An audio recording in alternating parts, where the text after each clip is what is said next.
ఈ వీడియోలో మాట్లాడుకోబోయే movie review వచ్చేసి 'మృత్యుంజయ'. శ్రీ విష్ణు గారు మెయిన్ రోల్‌లో నటించిన ఈ మూవీ థియేటర్‌లో రిలీజ్ చేశారు. సో, ఈ మూవీ ఎలా ఉంది ఏంటని ఈ రివ్యూలో మనం మాట్లాడుకుందాం. ఈ మూవీ యొక్క స్టోరీ గురించి సింపుల్‌గా చెప్పొస్తే, ఈ మూవీలో మెయిన్ రోల్ అయిన శ్రీ విష్ణు అలియాస్ జై.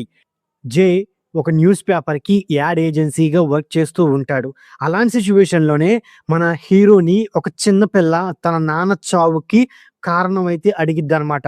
సో, అలాంటప్పుడు మన హీరో ఆ చిన్న పిల్ల కోసం వాళ్ళ నాన్న చావు వెనకాలున్న మిస్టరీని ఛేదించడానికి తను చేసిన ప్రయత్నాలేంటి? అసలు ఒక చిన్న పిల్ల చెప్తే ఎందుకు ఇదంతా చేస్తున్నాడు? అండ్ అలాగే మన హీరోకి సపోర్ట్‌గా ఈ మూవీలో ఇంపార్టెంట్ రోల్ అయిన పోలీస్ ఆఫీసర్ అయిన రెబా మోనికా ఏ విధంగా సపోర్ట్ చేసింది అనే పాయింట్ల మీదే ఓవరాల్ స్టోరీ అయితే ఉండిద్దనమాట. ఉన్నప్పటికీ ఈ మూవీ నా పరంగా ఎలా అనిపించిందని సింపుల్‌గా చెప్పుకోవాల్సి వస్తే, నాకైతే ఈ మూవీ నచ్చింది. ఎందుకు అంటానంటే, ఇప్పటిదాకా శ్రీ విష్ణు గారు ఒక కామెడీ, ఒక లవ్, సో ఇలాంటి జోనర్‌లోనే వెళ్లారు. సో, ఇప్పుడు ఒక థ్రిల్లర్ జోనర్‌తో మన ముందుకొచ్చారు.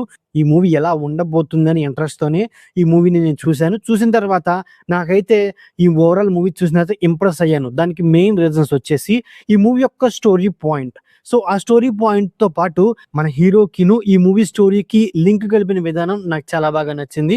ముఖ్యంగా ఈ మూవీలో మెయిన్‌గా ఏంటంటే, కాలభైరవ గారిచ్చిన బ్యాక్‌గ్రౌండ్ స్కోర్ అనేది స్టార్టింగ్ నుంచి ఎండింగ్ వరకు మూవీకి ఒక హైప్ అయితే ఇచ్చేసింది. ఇక అంతే కాకుండా ఈ మూవీ యొక్క ఇంటర్వెల్ పోర్షన్, ముఖ్యంగా సెకండ్ హాఫ్, అది కూడా క్లైమాక్స్ పోర్షన్ ఈ మూవీకి వేరే లెవెల్‌లో వర్కౌట్ అయ్యని చెప్పుకోవచ్చన్నమాట. ఇక పర్ఫార్మెన్స్ విషయానికొస్తే మెయిన్‌గా శ్రీ విష్ణు గారు తన వన్ మ్యాన్ షో అని చెప్పుకోవచ్చు. అండ్ అలాగే విలన్ క్యారెక్టర్ ప్లే చేసిన యాక్టర్ కూడా బాగున్నారు. అండ్ అలాగే ఈ మూవీలో మెయిన్‌గా ఏంటంటే, స్క్రీన్ ప్లే అనేది చాలా బాగా ఎంగేజ్ చేసింది. అంటే ఈ మూవీ స్టార్టింగ్ నుంచి ఎండింగ్ వరకు ఒక సస్పెన్స్ మెయింటైన్ చేసుకుంటూ ఈ మూవీని తీసుకెళ్ళిన విధానమే ఈ మూవీకి బిగ్గెస్ట్ పాజిటివ్ అనమాట. అలాగని నెగెటివ్స్ లేవా అనుకుంటే, మెయిన్ నెగెటివ్ వచ్చేసి ఈ మూవీలో ఇంపార్టెంట్ రోల్ అయిన పోలీస్ క్యారెక్టర్ ప్లే చేసిన రెబా మోనికా క్యారెక్టర్. ఎందుకంటానంటే, సో ఒక కిల్లర్‌ని పట్టుకోవడానికి మన హీరో ట్రై చేస్తూ ఉంటాడు. బట్ ఆ కిల్లర్ ఉన్నాడు అని మన హీరో ఎంత చెప్పినా పోలీస్ ఆఫీసర్ అయిన రెబా మౌనిక అయితే పట్టించుకోదనమాట.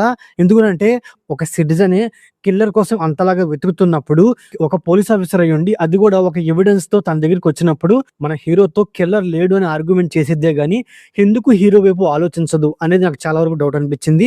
అంతేకాకుండా ఒకానొక సిట్యుయేషన్‌లో అసలు పోలీస్ క్యారెక్టర్ లేకపోయినా ఈ మూవీలో పెద్ద ఫరక్ పడదని నాకైతే అనిపించిందనమాట. అంతేకాకుండా ఈ మూవీలో మెయిన్ పాయింట్ వచ్చేసి, ఒక కిల్లర్ ఇద్దరు వ్యక్తుల్ని ఒకే ప్యాటర్న్‌లో చంపుతాడు. So, okay. అసలు ఆ కిల్లర్ వాళ్ళిద్దరిని ఎందుకు చంపాడు? ఏ కారణం చేత చంపాడు? ఇలాంటి పాయింట్‌లయితే చెప్పరనమాట. కేవలం ఆ కిల్లర్‌ని చంపడమే హీరో యొక్క మెయిన్ లక్ష్యంగా పెట్టుకొని మూవీ వెళ్ళిపోతున్నా గానీ, దీని వెనకాల ఉన్న ఫ్లాష్ బ్యాక్ స్టోరీని అంతగా పట్టించుకోరు. అంతేకాకుండా ఈ మూవీలో మెయిన్‌గా ఏంటి, ఫస్ట్ హాఫే ఈ మూవీకి పెద్ద మైనస్ అనమాట. ఎందుకంటే ఫస్ట్ హాఫ్ అనేది కొన్ని పోర్షన్స్‌లో మూవీని సాగదీసిన ఫీలింగ్ అయితే కలిగింది. అంతేకాకుండా ఈ మూవీలో మెయిన్‌గా ఏంటంటే, మన హీరో తను చేసే వర్క్ అనేది అది రియాలిటీగా ఉండిద్దో లేదో అనేది నాకైతే డౌట్ అనమాట. బట్ అది ఒకవేళ ఉంటే అది ఓకేష్ అనమాట. అంతేకాకుండా ఈ మూవీలో మన హీరో తను చేసే ఇన్వెస్టిగేషన్ అనేది చాలా బలంగా ఉంటది. బట్ పోలీసులు చేసే ఇన్వెస్టిగేషనే ఉంటదనమాట. అంతేకాకుండా ఈ మూవీలో సెకండ్ హాఫ్ అనేది వేరే లెవెల్‌లో ఉంటుంది. ముఖ్యంగా సెకండ్ హాఫ్ చూసినప్పుడు నాకు ఒకటే ఫీలింగ్ కలిగింది.